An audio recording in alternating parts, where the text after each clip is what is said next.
Sempat terjadi kekhawatiran karena kepercayaan diri dari ketua Lei ini bukan tanpa alasan. Putranya tersebut memanglah terkenal memiliki kemampuan di atas rata-rata dari anak-anak lain. Namun Lindong menepis kekhawatiran itu dan siap menerima tantangan yang dilemparkan. Singkat cerita, pertarungan mereka pun dimulai. Di awal, Lily dengan bangga menunjukkan kalau dirinya telah mencapai kekuatan tingkat Yuan duniawi. Namun Lindong juga menunjukkan level yang sama dengan Lily yang membuat semuanya sangat terkejut. Terungkap bahwa ternyata kemarin sebelum berangkat turnamen, sang ayah memberi Lindong Mutiara Yin, yaitu semacam pil penambah aura. Diperlihatkan dalam pertarungan itu mereka pun saling menyerang dan menangkis. Mungkin karena masih belum terbiasa dengan kekuatan barunya, Lindong nampak masih kesulitan saat mengatur pola serangannya. Akan tetapi lambat laun ia berhasil mengendalikannya semakin baik untuk bisa mengimbangi Lily. Sampai ketika Lily menambah kecepatannya, barulah terlihat kembali Lindong yang dibuat kewalahan. Dengan peningkatan kekuatan yang signifikan serta teknik rahasia petir dari klannya yang tergolong tingkat atas, Lily terus melakukan pressing membuat lawannya hanya bisa bertahan. Lindong yang masih belum menyerah mencoba menyelaraskan kedua tangannya untuk menangkis dan menyerang, yang nampaknya lumayan efektif. Sedangkan Lily yang sudah terlampau kesal berniat mengakhiri pertarungan dengan sebuah teknik serangan super kuat yang mematikan. Bahkan ia sempat mendapatkan peringatan bahwa ini bukanlah pertarungan hidup dan mati.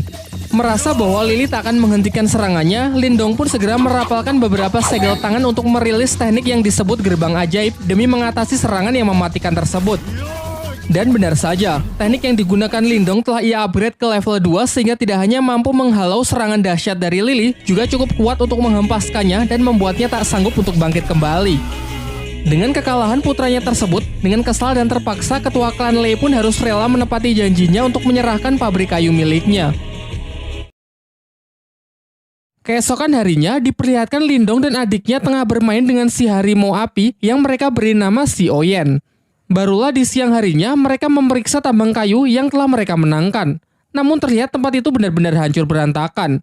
Dalam pencarian petunjuk siapakah yang melakukan hal ini, secara tak sengaja Si Oyen membawa Lindong ke sebuah gua yang di sana terdapat banyak lahar panas serta sebuah kerangka monster raksasa.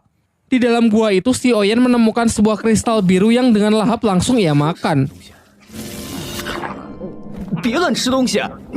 Sementara Lindong yang masih penasaran menemukan sebuah bunga yang memancarkan sinar. Namun ketika ia dekati, tangan Lindong malah seakan menyerap semacam energi dari kelopak bunga tersebut yang membuat sekujur tubuhnya menjadi terbakar. Untung saja saat kondisinya semakin buruk, batu rubah di tangannya menyerap energi panas dari kelopak bunga tersebut. Setelah berhasil keluar dan bertemu dengan keluarganya, Lindong menceritakan gua yang baru saja ia temukan serta sebuah batu permata merah yang ia peroleh di dalam sana. Lantas mereka pun bergegas pergi ke lokasi dan sempat terkejut karena ternyata tempat itu adalah tambang permata yang bernilai sangat tinggi. Setibanya di rumah, terlihat Lindong yang mendapatkan 3 batu permata. Dan dengan kekuatan dari batu rubahnya, ia dapat menyatukan ketiga batu menjadi satu permata yang bernilai lebih tinggi. Sementara itu, ketua klan Lei yang mendengar kabar tentang ditemukannya tambang permata jelas membuatnya semakin kesal. Namun setelah mendengar rencana dari rekannya, terlihat wajahnya yang kembali menjadi senang. Di lain waktu, ketika klan Lin sedang berbelanja berbagai macam kebutuhan klan, Lindong pergi ke sebuah toko barang antik di pusat kota untuk sekedar melihat-lihat. Di sana terdapat seorang kakek yang bernama Yandasi. Ia dapat melihat aura milik Lindong yang nampak tak biasa. Setelah Lindong membeli sebuah tas, tiba-tiba batu rubah di tangannya merespon sebuah energi yang berasal dari potongan kayu di toko tersebut. Si penjual mengaku barang itu sama sekali tak berharga dan tak tahu juga apakah fungsinya. Namun ketika Lindong hendak membelinya, ternyata barang tersebut sudah akan dibeli terlebih dahulu oleh seorang gadis bernama Yue. Lindong yang tak mau mengalah memaksa untuk tetap membelinya. Menanggapi hal itu, dua pengawal dari Yue segera bertindak dengan menodongkan pedangnya kepada Lindong.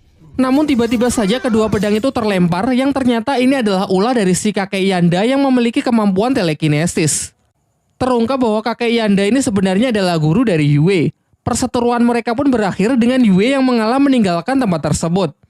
Sementara kakek Yanda menjelaskan kepada Lindong bahwa kemampuan telekinesisnya adalah kekuatan mental yang berbeda dari teknik bela diri biasa.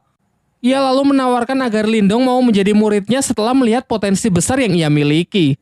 Namun Lindong memilih untuk menolak tawaran tersebut karena takut kalau rahasia kekuatan batu rubah di tangannya bisa terbongkar. Kakek Yanda pun sama sekali tidak memaksa dan menghormati keputusan Lindong. Namun sebelum pergi, ia memberikan sebuah buku untuk bisa ia pelajari. Sementara itu, di area tambang datang sekelompok orang dari desa Naga Hitam yang ingin melakukan invasi.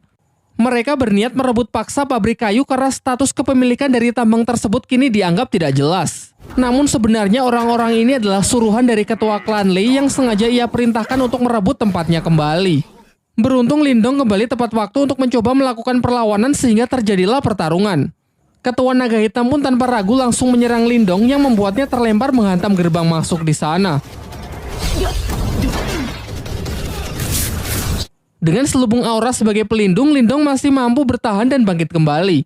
Sementara Qing Tan juga membantu dengan melancarkan beberapa anak panah untuk menghentikan orang-orang tersebut masuk lebih jauh. Setelah melihat potensi Lindong, Ketua Naga Hitam segera memperkuat aura untuk membunuhnya karena khawatir jika dibiarkan kelak Lindong akan menjadi lawan yang menyusahkan. Sementara Lindong setidaknya masih mampu bertahan meskipun digempur dengan berbagai macam serangan yang mematikan. Selain itu terlihat juga ia mengupgrade gerbang ajaib ke level 3 yang mampu mengimbangi kekuatan dari lawannya tersebut.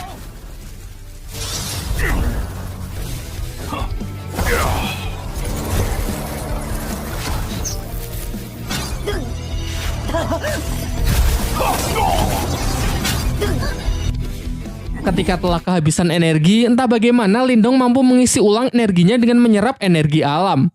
Ia pun meminta Qing Tan bersama Si Oyen agar mengulur waktu setidaknya sampai energinya terisi penuh.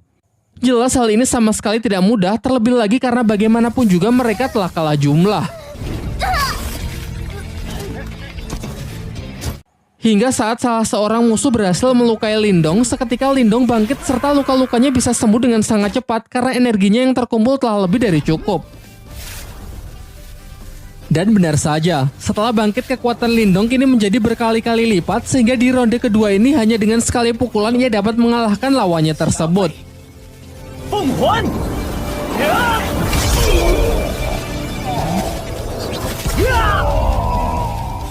Ketua klan Lei yang mendapatkan kabar bahwa orang-orangnya berhasil dikalahkan sangat terkejut. Terlebih lagi yang mengalahkannya hanya Lindong yang cuma seorang diri. Di malam harinya, terlihat Lindong tengah bermeditasi dengan menggunakan proyeksi astralnya untuk berlatih kemampuan spiritual. Terinspirasi dari kakek Yanda yang ia temui beberapa waktu yang lalu, ia juga mencoba latihan teknik telekinesis dengan mengendalikan benda-benda kecil di tempat tersebut.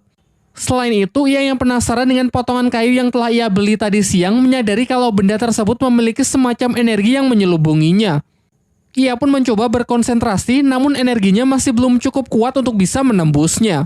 Beberapa saat setelahnya, ia merasakan pancaran energi yang sangat kuat dan bergegas pergi untuk memeriksanya menggunakan teknik proyeksi astralnya. Ternyata energi itu berasal dari kakeknya yang telah berhasil mencapai tingkat Yuan tahap awal. Ia pun lantas segera kembali ke tubuh aslinya untuk menemui sang kakek agar bisa memberikan ucapan selamat. Akan tetapi sang kakek justru menjelaskan bahwa ini hanyalah tingkat Yuan di tingkat awal. Masih ada beberapa tingkat lagi sebelum mencapai tingkat tertinggi.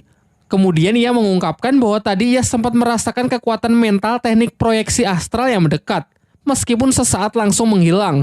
Namun di sini ia tak tahu kalau kekuatan itu adalah kekuatan milik Lindong. Topik pun berganti. Paman Lindong menyampaikan bahwa tadi ia mendapatkan undangan dari klan Lei untuk membahas mengenai sebuah kerjasama bisnis dengan klan Lin. Singkatnya setelah cukup berdiskusi, mereka pun sepakat untuk menghadiri undangan tersebut. Keesokan harinya, mereka mendatangi rumah utama milik klan Lei. Namun hanya para tetua klan saja yang diperbolehkan untuk masuk. Di saat sedang menunggu, Lindong merasakan ada kekuatan mental yang sangat kuat di sekitarnya yang sedang menggunakan teknik astralnya untuk mengintai. Sementara di dalam ruangan, para tetua klan tengah membicarakan mengenai ajakan kerjasama membangun bisnis untuk keuntungan bersama dengan sistem bagi hasil. Akan tetapi klan Lin keberatan karena dalam kesepakatan itu, ketua klan Lei lah yang akan menjadi pemimpin. Sementara klannya hanya akan menjadi bawahannya saja.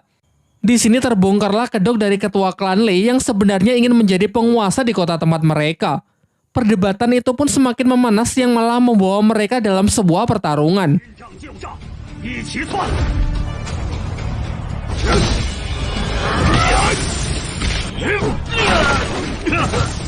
Di tengah pertarungan mereka, datanglah Wu Yin, pemimpin dari sekte Serigala Darah yang memihak kepada ketua klan Lei karena sudah dijanjikan akan diberikan keuntungan 60%